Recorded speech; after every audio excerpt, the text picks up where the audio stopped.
Padre, o senhor estava aqui nesse final de semana fazendo um show, né? Como é que foi essa experiência de se apresentar aqui em Brasília? Adoro Brasília, sempre é uma oportunidade de rever amigos, de pessoas muito queridas para mim, e sempre encontro um povo muito amoroso comigo, né? Bondoso demais, carinhoso. Então é sempre uma grande satisfação. Esse final de semana foi lindo mais uma vez.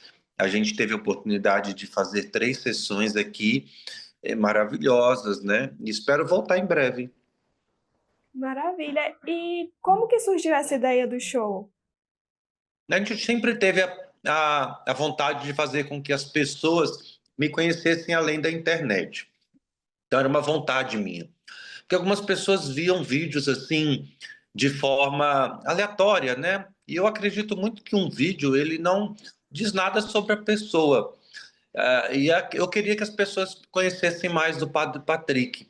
E a gente pensou, junto com a nossa equipe, a Non-Stop, a nossa agência, de mostrar esse lado do padre mais humano para as outras pessoas que não são da minha paróquia. O povo da minha paróquia me conhecia, então eu precisava mostrar de alguma forma o Padre Patrick para outras pessoas. E graças a Deus deu muito certo. A gente tem rodado o Brasil e encontrado pessoas assim que testemunham tantas coisas boas por onde a gente passa. Ah, que maravilha! E o seu show ele traz algumas reflexões sobre o verdadeiro significado da felicidade, né? E para Uhum. você, qual que é assim o verdadeiro caminho para alcançar a felicidade? Eu acredito muito assim que nós estamos vivendo num mundo que está tão corrido, tão acelerado, tão pesado, muitas vezes escuro, que está faltando leveza. Eu acredito que a felicidade ela consiste no simples, em coisas pequenas. Só que existe algo dentro do nosso coração que está sempre desejando aquelas coisas grandes e extraordinárias. E aí a gente acaba se esquecendo daquilo que realmente importa. A gente revê um pouco a nossa vida, ter mais tempo de qualidade, por exemplo, com a nossa família, desacelerar um pouquinho, rever a rota, conduzir a nossa vida, e assim a gente ter uma sensibilidade para identificar a presença de Deus, principalmente em coisas simples e pequenas. Ah, sim. E você se tornou um verdadeiro fenômeno aí nas redes sociais. Como que isso começou? Obrigado, né? Assim, eu nunca vejo dessa forma, né? Eu acho que eu não me acostumei ainda ao reconhecimento, porque eu sou padre no interior do estado do Pará, né? Eu estou tão longe desses grandes centros urbanos, então não era algo que estava no meu coração e que eu imaginei que isso iria acontecer. Mas eu acho que quis o bom Deus que a gente lançasse as redes às águas mais profundas. O certo é que naquele tempo de pandemia, a gente começou a gravar alguns vídeos, né? De forma despretensiosa, para falar com o povo que era ali da minha paróquia. Não imaginava que aquilo ia romper lá, né? Sair dos muros de Paropebas.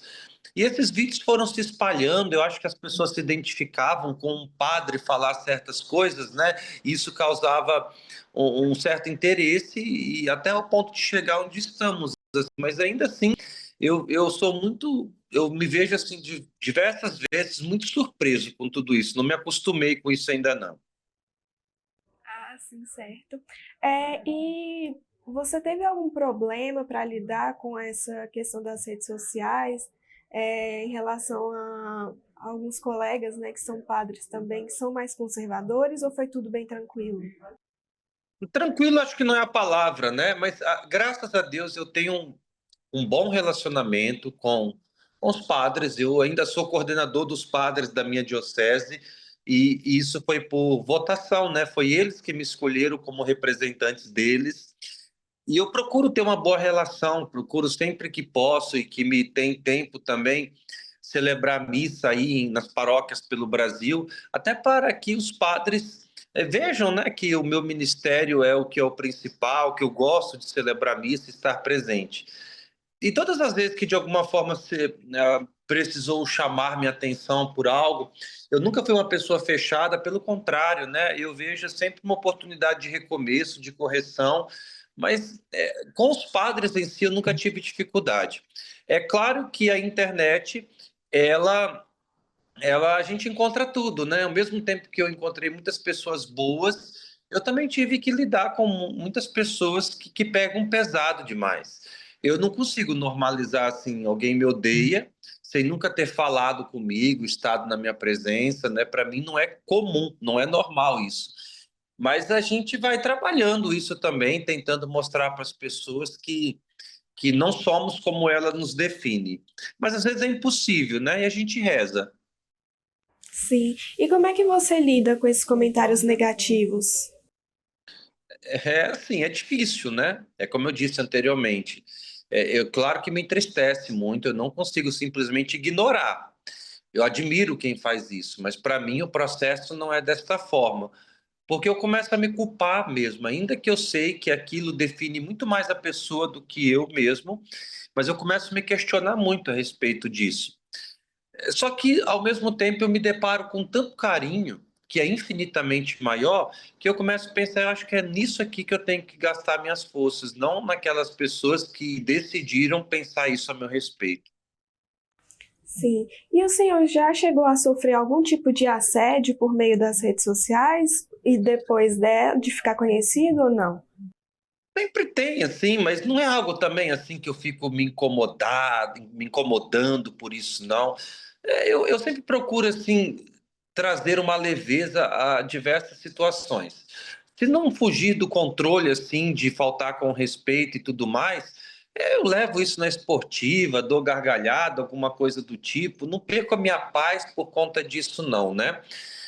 Eu tiro de letra. O que importa, assim, é a concepção das pessoas que me conhecem, que respeitam o meu sacerdócio, o meu ministério, e isso para mim que faz a diferença. Certo. E o que que o senhor busca passar mais para os seus fiéis nas redes sociais? Qual é a mensagem que você quer deixar? Principalmente um tom de leveza. Eu pretendo convencer as pessoas de que crer em Deus e servi-lo não deve ser um fardo, algo pesado demais. Eu acho que nosso Senhor era uma pessoa extremamente leve e por isso que ele atraía muita gente. E vale a pena a gente acreditar no Evangelho, na sua mensagem, doar a nossa vida, entregar a nossa vida e confiar nele. Eu quero, portanto, tirar esse peso da cruz das pessoas e fazer com que elas se sintam em paz, leve. Certo. E voltando para o seu espetáculo, você ainda vai para outros estados do país? Quais são os próximos planos? Sim, a gente teve a oportunidade, graças a Deus, de rodar esse país, né? Então, são pouquíssimos estados que a gente não esteve presente. Nós estamos encerrando esse segundo espetáculo, que é o Bença Padre. Iremos terminar agora, neste ano. Já estamos pensando no próximo, né? Montando o próximo espetáculo. E a gente pretende continuar encontrando pessoas, marcar a vida das pessoas de alguma forma. Certo. E a última pergunta é um pouco mais polêmica, se o senhor não quiser comentar, não tem problema. Nesse final de semana a gente teve um evento aqui com o Frei Gilson e lá eles fizeram uma oração anticomunista, né? E isso gerou muita polêmica, foi bastante comentado. Qual a opinião do senhor a respeito disso? Pela intercessão de Nossa Senhora Aparecida, venha sobre vós a bênção que nos impede de ter fome, guerra, doença e o comunismo. Em nome do Pai, do Filho e do Espírito Santo. Amém. Sim, eu fiquei sabendo, de alguma forma, né? Vi na internet, se falou muito sobre isso também. Eu não poderia falar muito a respeito porque eu não estava presente e eu não gosto de julgar vídeos assim cortados e fora de um contexto, né? O que eu peço assim é que a gente sempre tenha presente no nosso coração que divergências políticas não deveriam nos dividir. Eu acho que o respeito, ele é fundamental, a gente tem que ter respeito pela diferença, principalmente, e às vezes, se eu não tenho isso, eu não sou capaz de me relacionar em sociedade.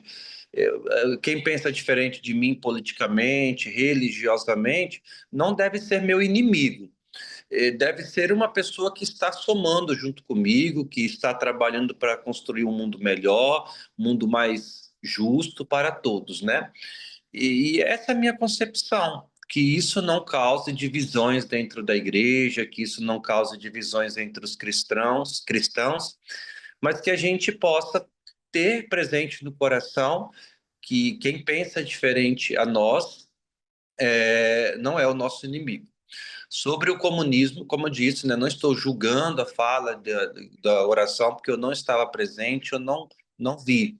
Porque a gente sabe, assim, é dos exemplos que a gente tem no mundo, fora dele, que às vezes atentam contra a dignidade da pessoa humana. Tudo que aquilo que atenta contra a dignidade da pessoa humana não é evangélico, né? Mas eu prefiro não emitir uma opinião a respeito, porque eu não estava lá, então não consigo ter um julgamento a respeito. Então tá certo, padre, é isso. O senhor quer acrescentar mais alguma coisa? Não, tá ótimo. Obrigado, viu? Então é isso, eu que agradeço pela sua participação. Obrigada. Tchau, fique com Deus.